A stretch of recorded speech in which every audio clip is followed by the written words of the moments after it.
Bonjour.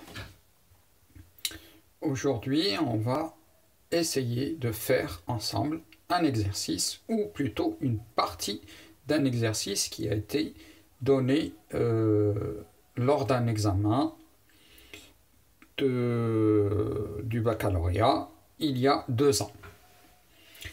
Donc, l'étude dynamique et étude énergétique du mouvement d'un solide.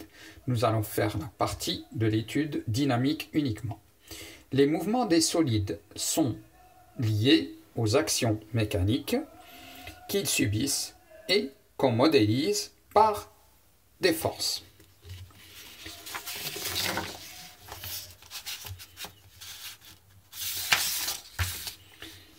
Alors, le but de cet exercice est l'étude du mouvement d'un solide S de centre d'inertie G et de masse M dans 2 situations différentes. Première situation. Étude du mouvement d'un solide sur un plan incliné.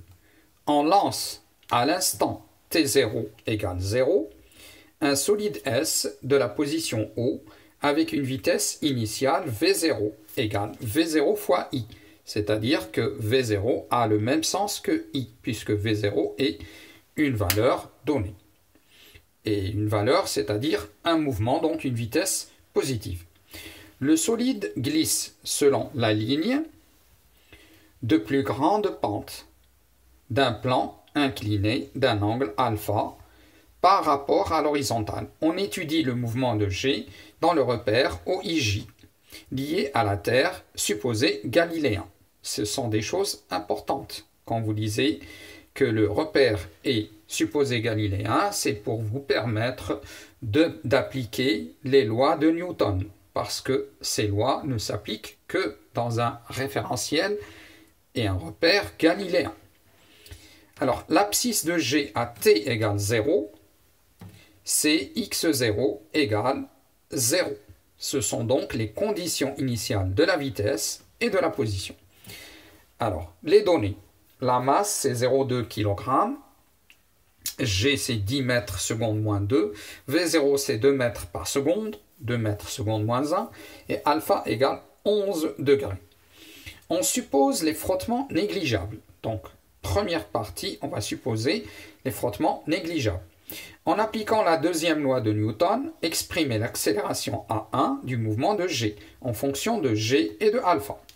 Déduire la nature du mouvement, et là vous avez un point. Écrire l'expression numérique de l'équation horaire du mouvement de G.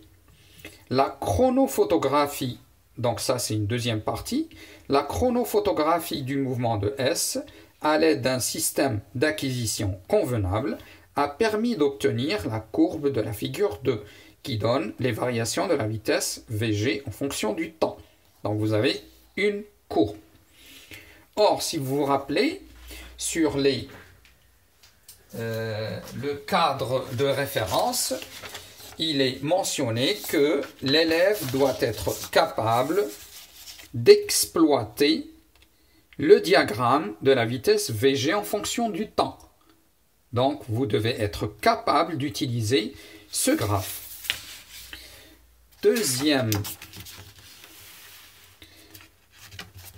partie donc, nous allons nous focaliser. Alors là, je vous cache la partie qui ne nous intéresse pas pour l'instant.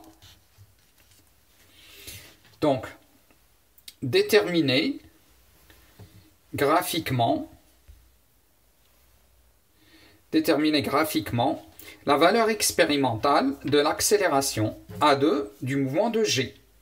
Montrer que le mouvement de S se fait avec frottement.